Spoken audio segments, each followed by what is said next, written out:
সমস্ত আয়োজন করতে করতে সন্ধে প্রায় হয়ে গেল। তবে লক্ষ্মী পূজা কিন্তু সন্ধেবেলাতেই বেশি ভালো লাগে, তাই না?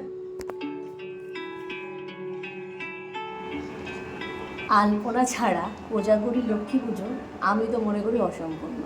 তাই প্রত্যেক বছর আমি আমার মতো করে যেটুকু পারি, যতটুকু পারি, আমি একটু আলপনা দিই। আমাদের এখন তো বোঝা যাচ্ছে, এখন ভেজা রয়েছে, শুকিয়ে যাক, তারপরে সবটা দেখাবো। যেটুকু করেছি সেটুকুই দেখাবো, বলো তখন কেমন হয়েছে।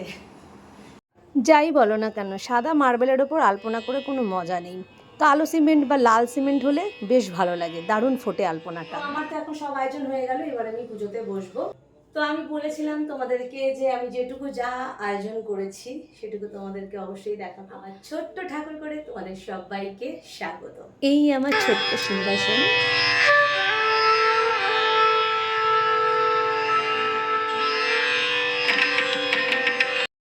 আর এই হচ্ছে আমার সিংহাসনের ছোট্ট লক্ষ্মী মা। আজ মা লক্ষ্মীকে আমি এটুকু ভোগই নিবেদন করতে পেরেছি। কিছু নিজে হাতে বানিয়েছি, কিছু দোকান থেকে কেনা। নিজের সাধ্যমতো যেটুকু মনে হলো, যেটুকু পারলাম সেটুকুই করলাম।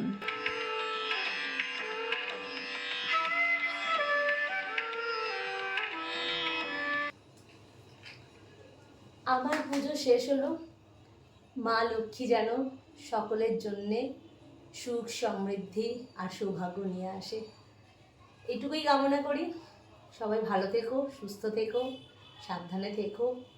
আর কি বলবো, আজকের জন্য এটুকুই। শুভরাত্রি।